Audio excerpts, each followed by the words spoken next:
So I'm just going to start at the beginning and give a general commentary, okay? So this is from the 37 Practices of Bodhisattvas by a Tibetan sage named Tokmeng Sampo. His name means beginningless excellence.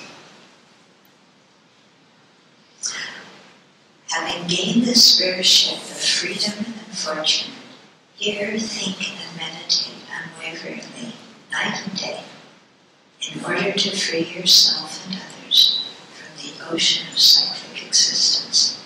This is the practice of bodhisattvas. So bodhisattvas are those who aspire to be Buddhas.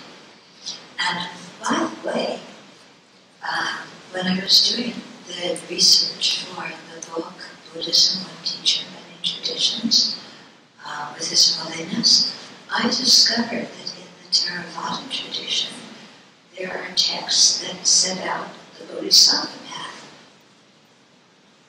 So it's a very interesting discovery. So, having gained this rare ship of freedom and fortune, so our life right now has all sorts of freedom, all sorts of fortune. We're born as human beings with human intelligence.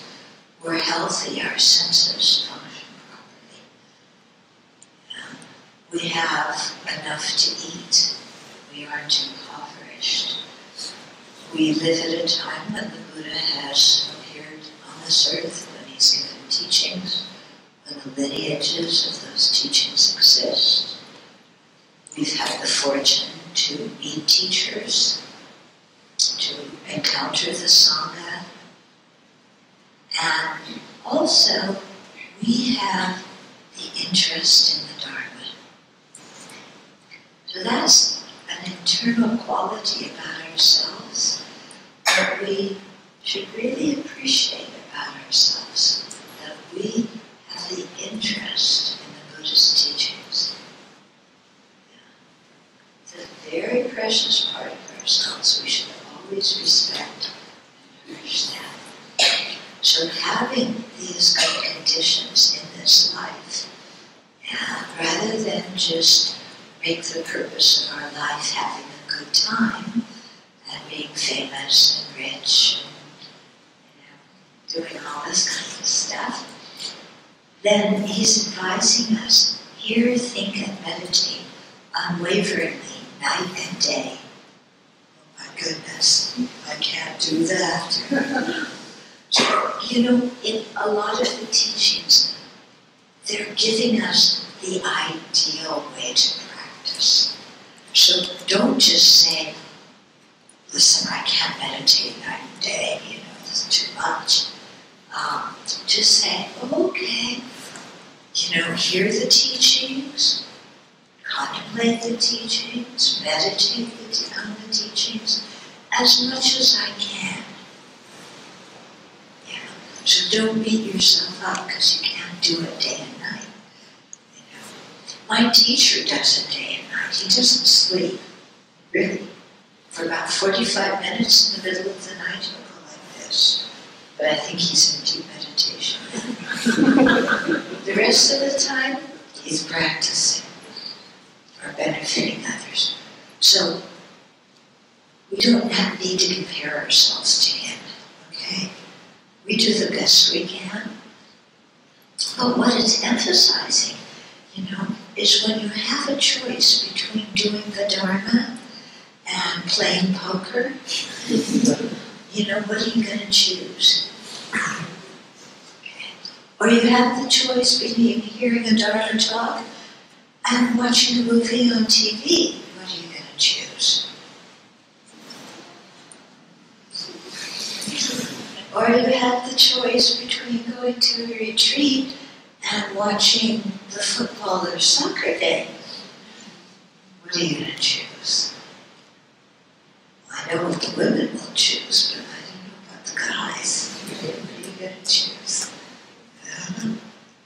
Okay, so what we're being encouraged here is, to really see the value in our life and learn as much Dharma as we can, practice as much Dharma as we can, because, as we spoke about the last 2 nights, at the time of death, the Dharma is what comes with us, and everything else stays behind here.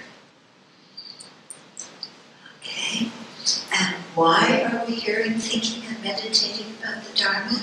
To free ourselves from the ocean of samsara. Yeah? To attain liberation, full awakening, to stop being involved in this cycle of dukkha. Okay? Because we've been in samsara for a long time. Remember we talked about that last night? Or 2 nights ago. Been there, done that, got the t-shirt. Yeah? We've done everything, but everything in samsara. It's time to practice the Dharma. Okay, so this is the beginning of the path. So we have to set that motivation and have that kind of perspective from the beginning. Then, attached to your loved ones, you're stirred up like water. Hating your enemies, you burn like fire. In the darkness of confusion, you forget what to adopt and discard. Give up your homeland. This is the practice of bodhisattvas. Okay, so this is talking about, the first line's talking about attachment, the second about anger, the third about ignorance or confusion. What are these 3? There's a term for these 3. Do you know? Do you know the term? The 3 poisons. Yeah, 3 poisons. Ignorance, anger, and attachment. So it's being pointed out to us in our lives. Attached to your loved ones, you're stirred up like water. So we're attached to our family. We're attached to our friends. We get stirred up by what's going on in the family, don't we? How many of you have totally peaceful families? Yeah? Do you get stirred up by what's happening in the family? Does it make your mind unpeaceful? Okay, that's because of attachment. Yeah, they're my family. I want them to be this way. I don't want them to be that way. So you try and get your kids to act like this and they don't do that. And you try and get your parents to act like this and they don't do that. And then you feel angry and frustrated. Okay, and that's why it says we're stirred up like water due to attachment. It's true. Hating your enemies who burn like fire. Yeah? Do you have enemies? Here, I don't mean like, ISIS or something like that. Yeah. I mean people that you don't get along with, people that harm you, talk about you behind your back, that don't respect you, that point out your faults. Yeah.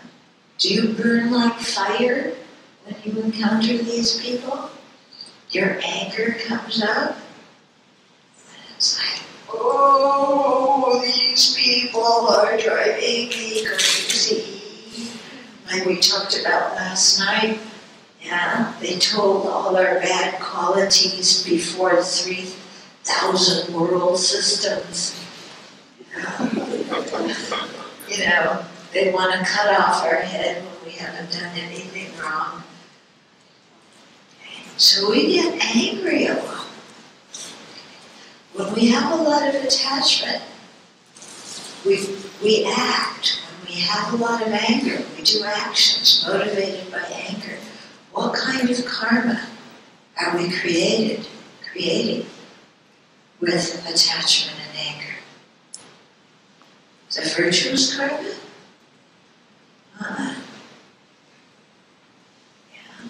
Our mind stirred up like water, it's burning like fire. The actions that come in from that mind are not going to be very virtuous. We're going to be chaotic. In the darkness of confusion, you forget what to adopt and discard. Okay, so this is about ignorance, the third poison. Yeah, we get confused. Yeah. What is virtue? What is not virtue? If I tell a lie in order to protect my friend from getting in trouble, is that virtue or not virtue? If I tell a lie in order to, because I did something that if other people knew about, it would hurt their feelings. So if I try and not hurt their feelings by lying, is that virtue or not virtue? When someone harms me, should I tell other people about the harm they did? Or should I keep quiet? But if I keep quiet, they may do it to somebody else too. So you see, we get confused very often. We don't know what do we practice on the path and what do we abandon on the path. Okay? So these three poisons, ignorance, anger, and attachment, keep us totally befuddled. So what does he recommend doing? Give up your homeland. I don't want to give up my homeland. Yes, my family's crazy, but I want to stay in it. Okay, so he's not saying you all have to, cut your hair and go off and live in a monastery. He's not saying that. When he says give up your homeland, what he's meaning is give up, being intricately related and involved with worldly problems. Yeah. Keep some space in your family. Keep some space from the people you don't get along with. And here the space is not because you're rejecting those people. The space is your mental space, so that you don't get so entwined in all sorts of problems that are really none of your business. Okay? So that's what it means. Yeah. Create space in your mind. Only pay attention to what is important from the Dharma perspective. Don't get involved in all sorts of worldly stuff that makes your mind crazy. Okay? But it's hard. It's hard to do that. Okay? But we learn the ways, we learn what to adopt and discard, we practice it, and then we make progress. Okay? The next thing we practice. By avoiding bad objects, disturbing emotions gradually decrease. Without distraction, virtuous activities naturally increase. With clarity of mind, conviction in the teaching arises. Cultivate seclusion. This is the practice of bodhisattvas. So again here, seclusion doesn't mean you move up to the mountains and don't talk to somebody. It means you're secluding your mind from ignorance, anger, and attachment. Why do you do that? Because, here, how do you do that? It's saying, by avoiding bad objects, disturbing emotions gradually decrease. Now, when it says bad objects, it doesn't mean like, what kind of food are you attached to? In Singapore, it's durian. Are you people attached to durian here? Some people are going, yes. Me and some other people are going, no way. Okay. So how about durian or chocolate? Yeah, you attached to chocolate? Yeah. Or what's something everybody likes? Huh? Ice cream. Ice? Shaved ice. You shaved ice? Okay, anyway, think of something you like. Yeah. Here, it's called a bad object because your mind gets so uncontrolled about it.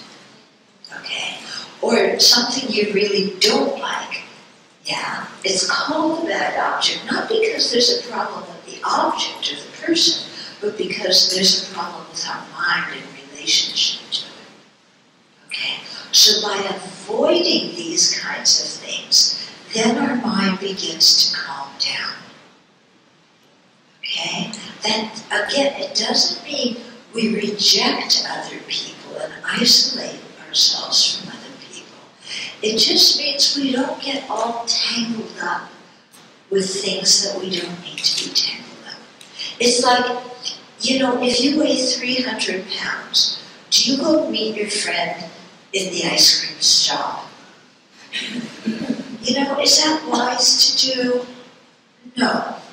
Why? Because you weigh 300 pounds. You're attached to ice cream.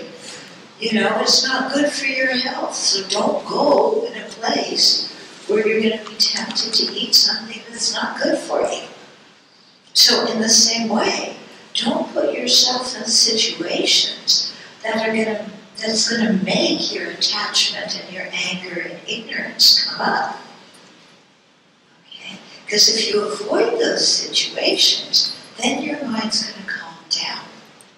Okay? Without distraction, virtuous activities naturally increase. So when you aren't so busy running around doing this and that, being a busybody and fixing everybody else's problems, when you aren't doing that, then your virtuous activities are naturally going to increase. And with clarity of mind, when you really put yourself to learning the Buddhist teachings and thinking about them and meditating on them, then conviction in the teaching is going to arise. So do that kind of practice, and that's going to get you going in the right direction. Then the next instruction. Oh, this one's a big one. Loved ones who have long kept company will part. Wealth created with difficulty will be left behind. Consciousness, the guest, will leave the guest house of the body. Let go of this life. This is the practice of bodhisattvas. So this is talking about death. Meditation on death and impermanence, which is a very important meditation in the Buddha Dharma. Because when our death is a reality, as soon as we're born, we're in the process of aging and dying. If we ignore thinking about our death, then we're going to arrive at the time of death totally unprepared. And while we're alive, we're going to make a lot of pretty nutty choices. If we think about death, and we start thinking about our next lives, then that's going to make us be much more cautious in terms of what kind of karma we create, because we'll be aware that the actions we do this life will be influencing what we're reborn as in the next lives. Okay, so this meditation on death, on our own mortality, makes us ask ourselves the question, what is really important in life? Okay? Now, if you ask a regular person in society, what are they going to tell you what's important in life? Money, Okay? Family, popularity, reputation, approval, and a gorgeous body. So that you can attract other people to you. You know, that's what all the advertising is telling us. Okay, but look at what the Buddha is telling us. Loved ones who have long kept company will part.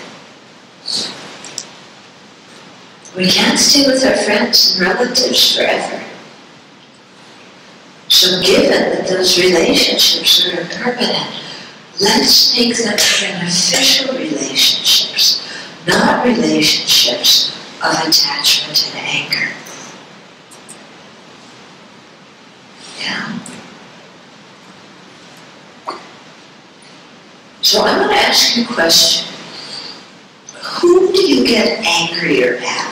Strangers or family members? Family members, isn't it? Would you ever say to a stranger what you say to a relative? No. We're too polite to talk to strangers that way. Yet with relatives, what do? Yell. Yeah. We yell, we scream, we blame, maybe you even throw things. Yeah. You don't have any check on your emotion. You just, like vomiting, isn't it? All over your family. You walk in the door.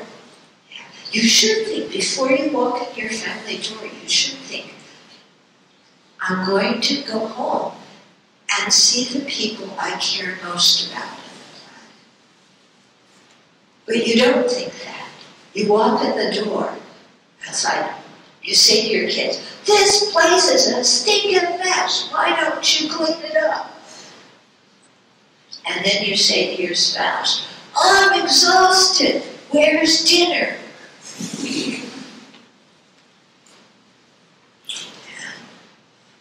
And then you talk to your parents. I asked you to do this and that. Or you talk to your kids. You were supposed to do this and that. Sometimes parents are like drill sergeants with their kids.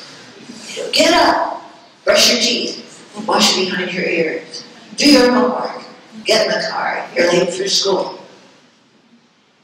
Put away that phone, put away your what do you call it, your video game. No, is that what you call it? No. Yeah. Put away your whatever kind of game you're playing. Yeah? But you don't say it, please could you turn off your phone? Turn off your phone. You're just stuck on your phone all day playing those dumb games. Why aren't you doing your homework? I pay so much for you to get tuition and you don't even study. How are you going to ever have a good education and a good career? And by the way, I love you.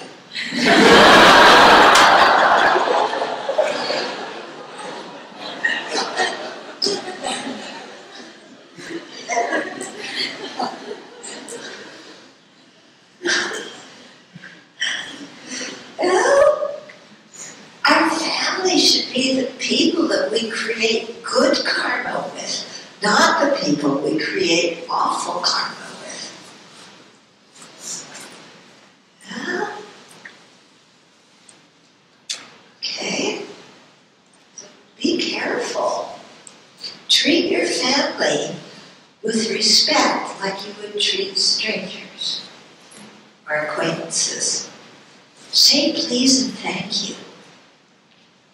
And kids, whenever kids, teenagers, young adults, come to the Abbey and they say, oh, I really like Buddhism. How can I get my parents interested in Buddhism?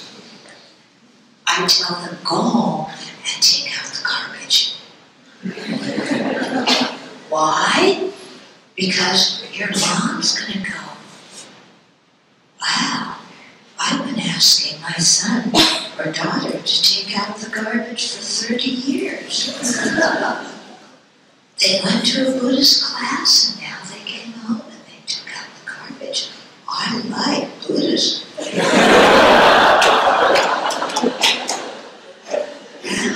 That's the best way to get your parents interested in the Dharma. Yeah, be nice to them. Okay? Parents, be nice to your kids. And being nice doesn't mean spoiling your kids and giving them everything you want. That's not being nice. But treat them respectfully. Talk to them. Don't be a drill sergeant with them. You know drill sergeants? Yeah. Okay. So, loved ones of long-kept company will part. So don't create negative karma with them. Wealth created with difficulty will be left behind. You work hard and you amass a lot of wealth. And when you die, your family fights over it.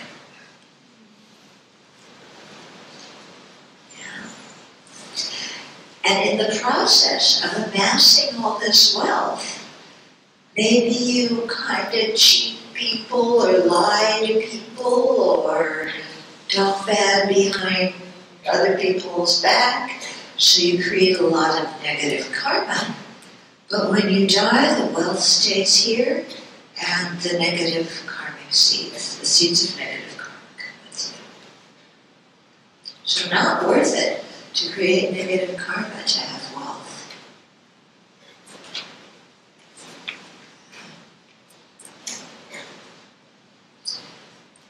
Consciousness, the guest, will leave the guest house of the body.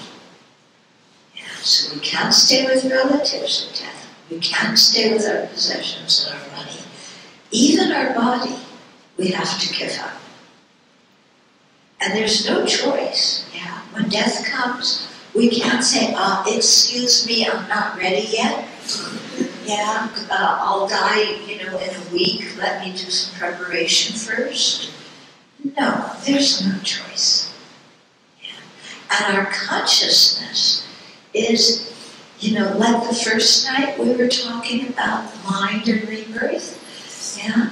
And life is simply when the consciousness and the body have a relationship. Death is when that relationship ceases. So our mind, our consciousness, is just like a guest house living in this body. It's like a guest living in the guest house of the body. When you go to a hotel and you stay in it, do you fuss about it? The hotel room?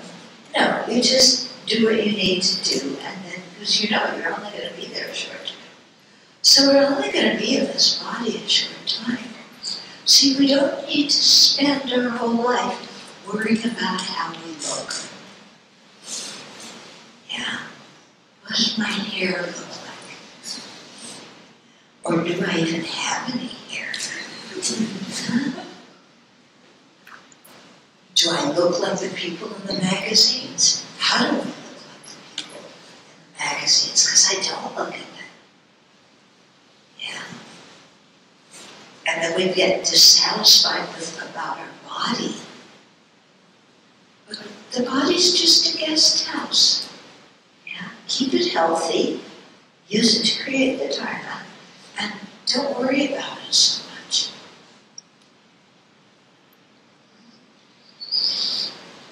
Okay, next verse. When you keep their company, your 3 poisons increase. Remember 3 poisons: ignorance, anger, and attachment. When you keep their company, your 3 poisons increase. Your activities of hearing, thinking, and meditating decline, and they make you lose your love and compassion. Give up bad friends. This is the practice of Bodhisattvas. Okay. So many of you have probably read the Sigalolata Sutra, it talks about friendships and the qualities to look for in friends and the qualities to develop in ourselves in order to be good friends to other people. Okay? Because when we hang around people who don't keep good ethical conduct, when we hang around people who gamble and swear and talk behind other people's back, when we hang around people who all they do is watch TV, or talk about politics, or who knows what, when we hang around people who never think about what is virtue and what is non-virtue, then we become like the people we hang around with. We have an expression in the States, birds of a feather flock together. Do you have that expression here? Yeah. My mother always used to say that to me when she didn't like my friends. But you know what? She was actually right, that you do become like the people you hang out with. So if we hang out with people who don't have good ethical conduct, who don't value the Buddha, Dharma, and Sangha, who are critical and gossip, then what happens? Our three poisons increase, our activities of hearing, thinking, and meditating about the Dharma decline, and they make you lose your love and compassion. And what increases? You're drinking more, you're gambling more, you're gossiping more.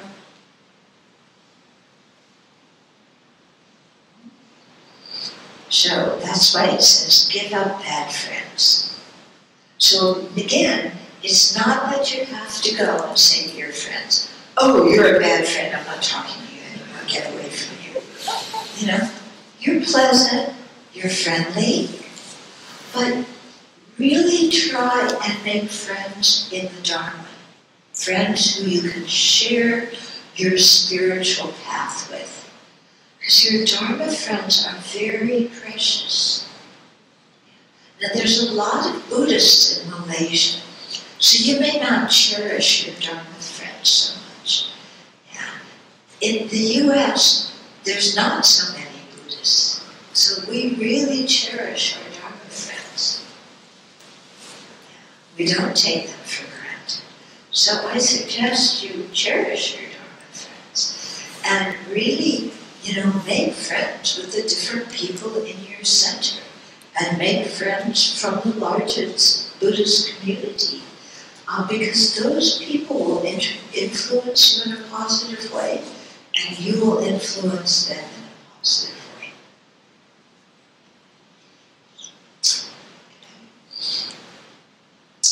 Bound himself in the jail of cyclic existence, what worldly God can give you protection? Oops, I skipped a verse.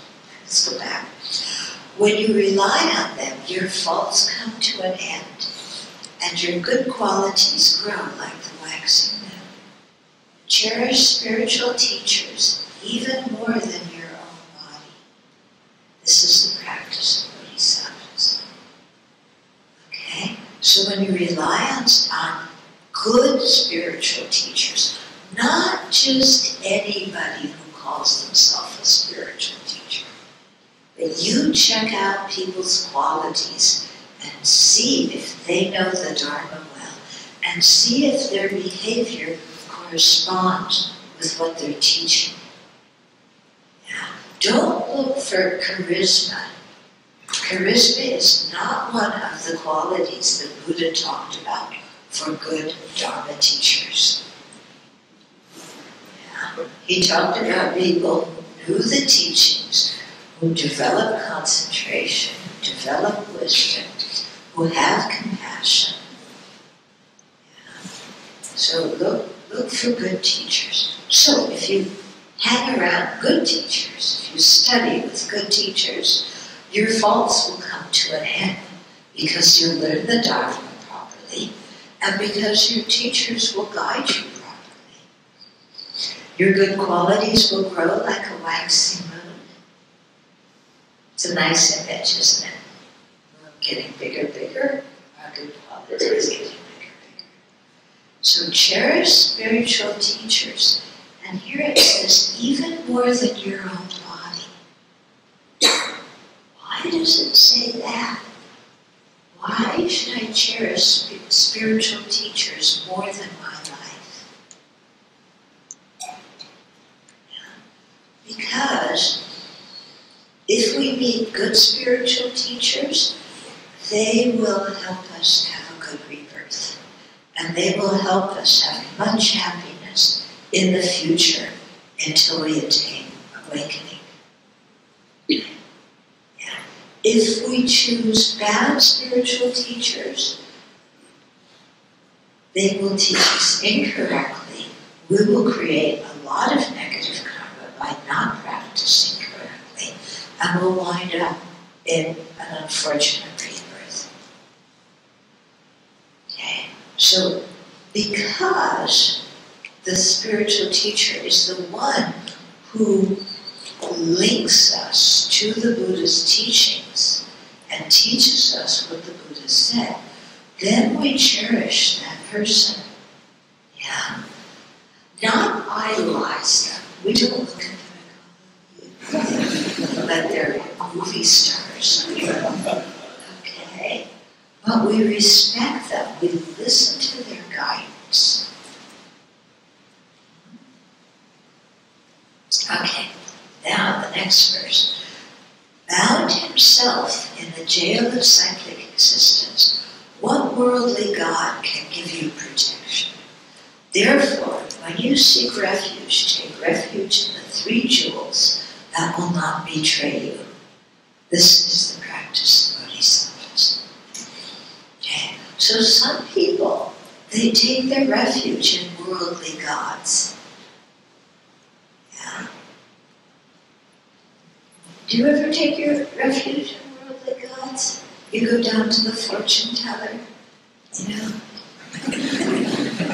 Yeah, the sticks and like, the sticks are going to come out. I gotcha.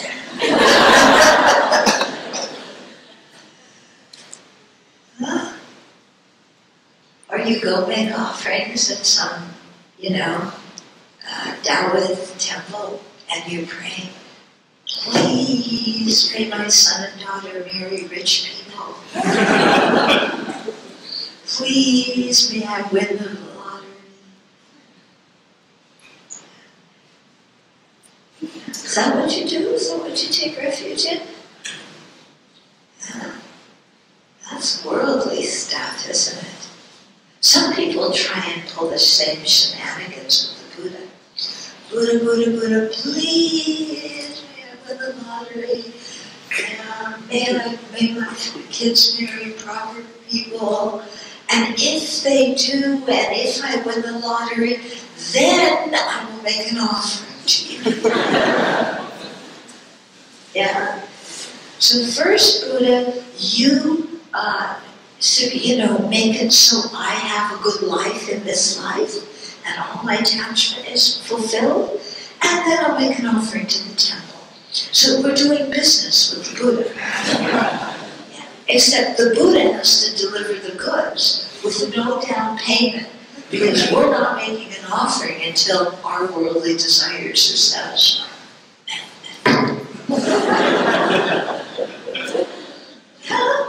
Is that the way to practice?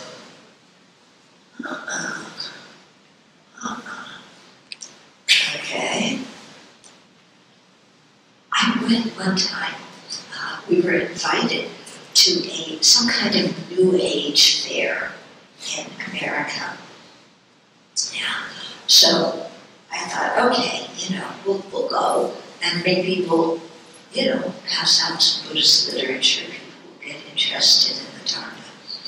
So we went. They gave us a booth. On this side was one fortune teller, psychic.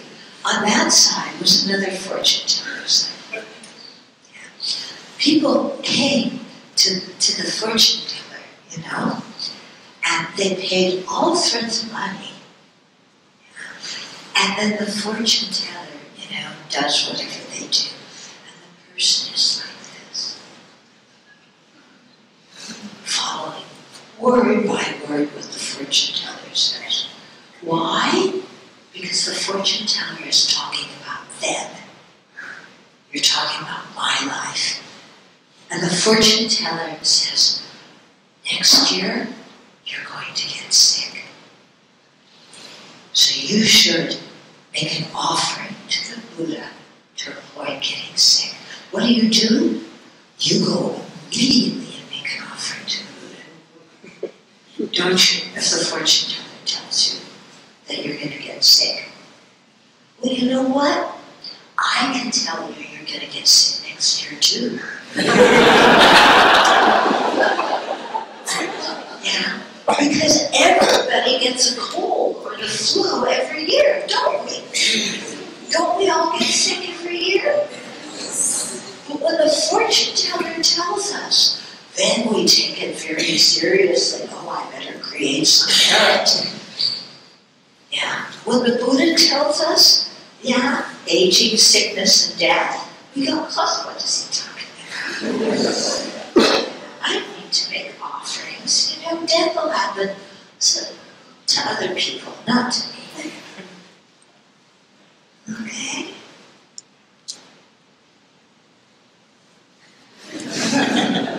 The Buddha is a reliable guide. Are we reliable disciples? Would you want to have a disciple like yourself? Yeah? Ask yourself that sometimes. Okay? Then you get a feeling of what the Buddha's dealing with. I mean, the Buddhas and Bodhisattvas from beginningless time, they've been trying to lead us to liberation and awakening, and we're still here. And they haven't given up on us. Yeah. Would you, stick by somebody from beginningless time, trying to lead them to happiness for their own sake? Or would you, after, 5 minutes and this person doesn't follow your instructions, would you just say, forget it? I mean, look what the Buddha puts up with having people like us for disciples. It's really remarkable when you think about it, isn't it? Yeah? Buddha gives us the 5 precepts, so that we can create virtue. 5 precepts. We recite them all the time, don't we? Yeah. But when it comes to keep them, we negotiate. It's just a little white wine. It's just a little bit of alcohol. Yeah. Just, my boss doesn't pay me enough, so if I take something from the business, he owes it to me anyway. Okay? So, yeah. Saying, therefore, when you take refuge in the 3 jewels. That will not betray you. Because the Buddha really described the active path. Yeah, so trust the Buddha. And forget about the fortune tellers, really.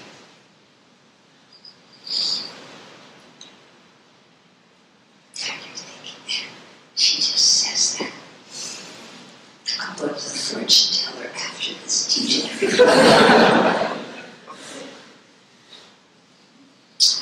Okay. The subduer, meaning the Buddha, the subduer said, all the unbearable suffering of bad rebirths is the fruit of wrongdoing. Therefore, even at the cost of your life, never do wrong. This is the practice of Bodhisattvas. So this verse is about karma. Yeah, our actions actions and the effects of our actions.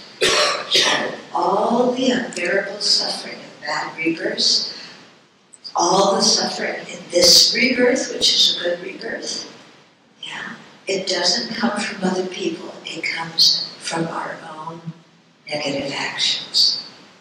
So don't blame other people. Look inside and correct your actions. Okay? Like dew on the tip of a blade of grass, pleasures of the three worlds last only a while and then vanish. Aspire to the never-changing supreme state of liberation. This is the practice of bodhisattvas. Okay? So pleasures of this life, they're like dew on a blade of grass. Do you have dew? Does your climate produce dew? In our climate at the Abbey, we get a lot of dew. In the morning, you know, it rolls and you have the little dewdrops on the blades of grass. And those dewdrops evaporate when the sun comes up. So all our worldly present pleasures are like dewdrops. Yeah. All the pleasure from fame, from gain, from praise, good reputation, from sense pleasure, from money, all those things very quickly go like dewdrops, vanishing. Okay? So instead of paying attention to those things which don't last very long, aspire to the never-changing supreme state of liberation. Put your energy to attaining nirvana. Yeah? Because when you attain nirvana, you're not falling back from it. Yeah? If you don't like being insecure, nirvana is the best kind of security. If you don't like being dissatisfied, nirvana is the best kind of satisfaction. So put the purpose of your life, put your goals on something that's really worthwhile. Yeah. On spiritual liberation.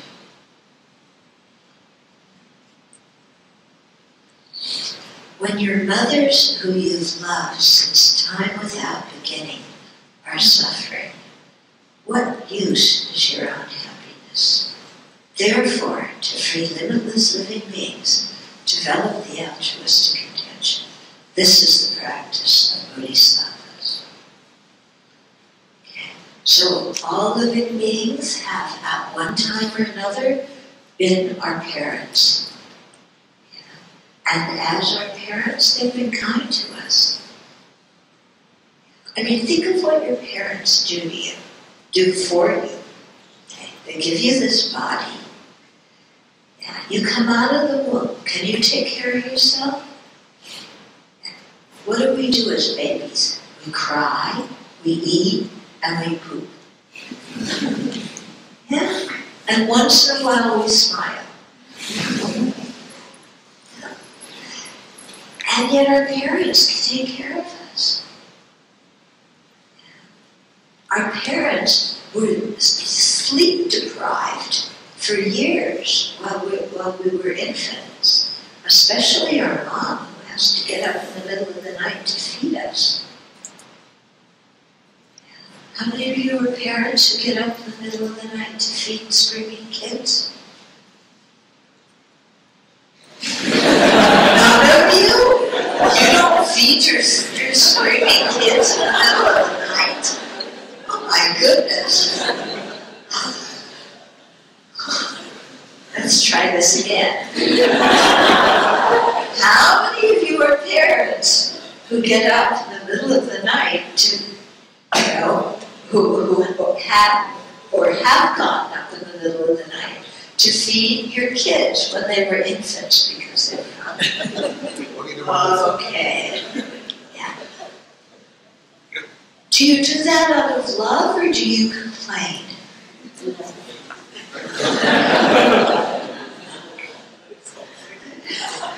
Maybe a little bit of both. Yeah. But basically, you do it out of love. Yeah.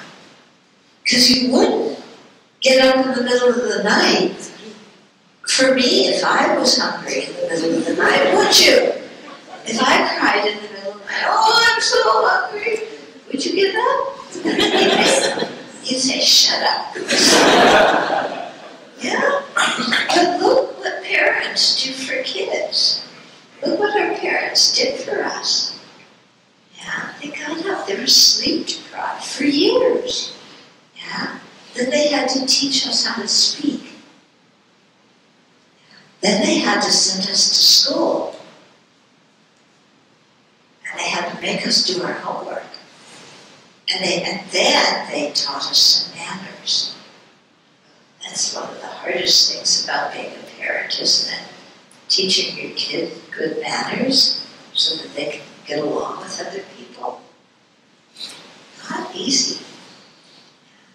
So, all sentient beings, I don't care who they are, yeah, even bugs and grasshoppers and cockroaches, in a previous life, they were all our parents, and they took care of us like this, with that kind of love and affection.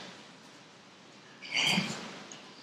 So when living beings, who have taken care of us out of love since time without beginning, are suffering in samsara, are under the influence of ignorance, attachment, and anger, then what use is our own worldly attack, our own worldly pleasure? When other people are suffering horribly, can we just go to the movies and go golfing and go traveling and have a good time and just forget about other people's suffering? Yeah. Can we just do that? Say, oh, you're suffering, too bad. See you later. I'm going to go have a good time. Yeah. Is that proper conduct on our part? To just not care about other living beings? To think that only our own happiness is important? Yeah.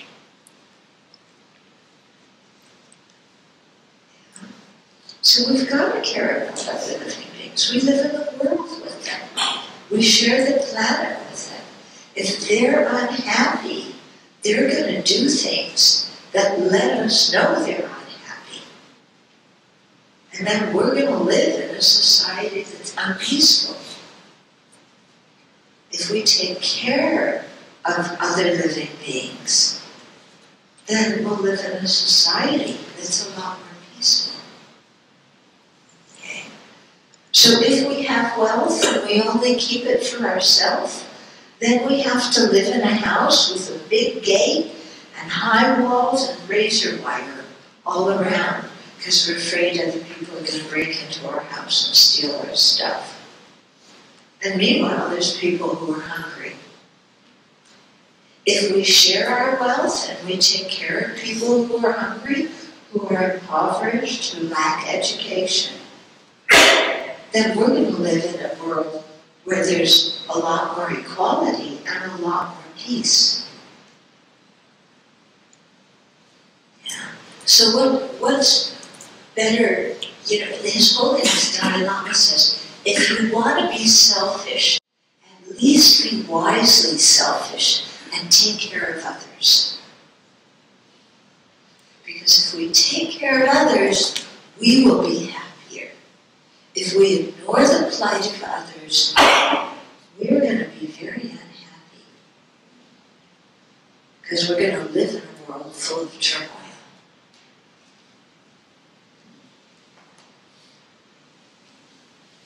So today, at Sangadana, at the lunch dana, yesterday I told you about so today, again, another huge table full of so many dishes. Yeah. And I really Sravasti, so much kindness. Yeah, I don't know how much weight I've gained since I've been here for a few days. Okay. But, you know, what I also said to the people who offered Sanghadana, that, you know, you're always asking me, what do I need? And I don't need much. I wear the same clothes every day. Yeah?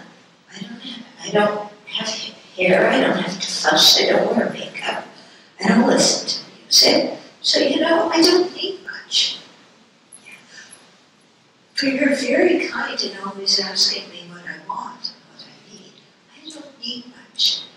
But what would make me really happy is if you prepared food and took it to some of the homeless people, or took it to a shelter, or took it to an orphanage, or took it to the part of the city where the poor people live.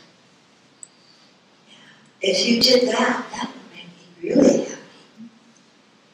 Yeah. Much happier than eating that whole big table of food. Yeah. Because we live in a world where we're interdependent with others. And we can't ignore the plight of other living beings because they've been kind to us.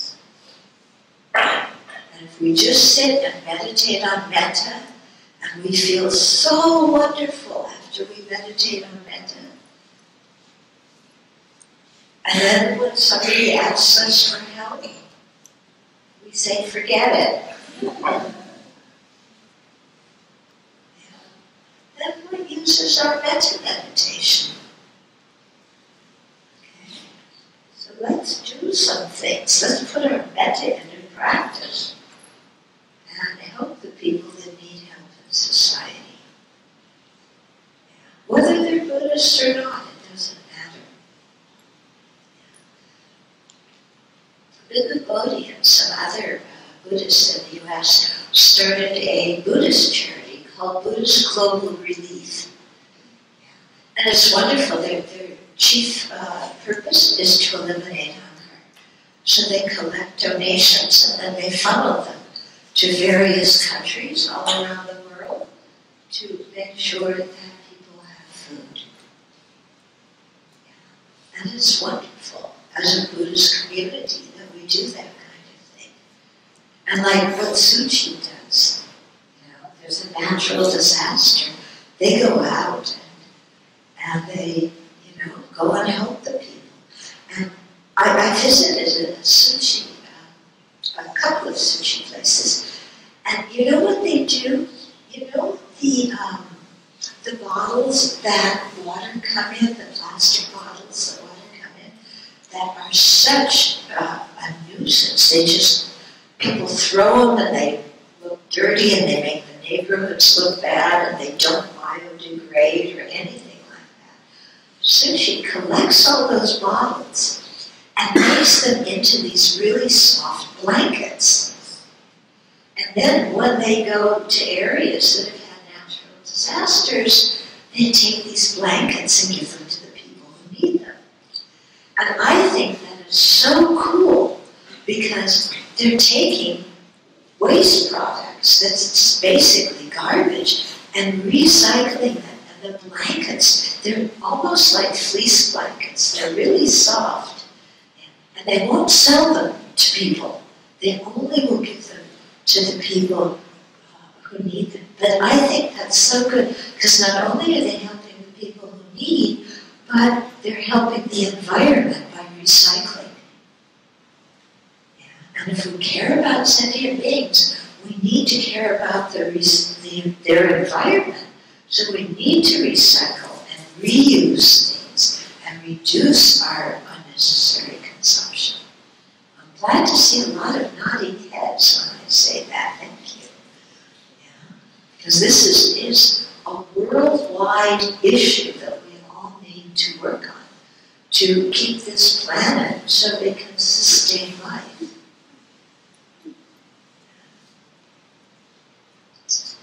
Okay, we're out of time. And we haven't even gotten halfway through. So they say that it's good that you don't finish something because then it means you have to meet again. So maybe that will be auspicious for us meeting again. Or maybe you want me to finish quickly so that you don't have to see me again. Okay. But I think we can dedicate the merit now. Okay, a couple of questions. Yes? No? Maybe. That's it. Okay. Yes. When you were planning your points on this attachment, is the love considered attachment? What I mean is that the love between the husband and wife, parents and children, or brother and sister, is this kind of love considered attachment? And how we as a lay person deal with it? So I think a lot of the love that we have with family members, there's one part that is genuine love that wants them to be happy. And then it's also mixed in with a lot of attachment. And you can tell the difference because the attachment is, I care about this person because they do something for me. Yeah? So I'm related, my pleasure is related in some way. So that's the attachment part. When you care about them simply because they're a living being who deserves happiness, that's the love part. So, regardless whether you're lay or you're monastic, we need to get rid of the attachment part in our relationships. And the way to do that, one way to do that, is to see, like it said in the poem, that all these relationships are transient and impermanent. Okay? Yeah? The Buddha said anything that comes together is going to have to separate. So knowing that these relationships will one day separate from these people, then let's not get involved in sticky, gooey, clingy relationships. Let's really see them as a sentient being who is kind, who wants to be happy and free of suffering, and so we help them to create the causes for happiness, by encouraging them to do virtue, by encouraging them to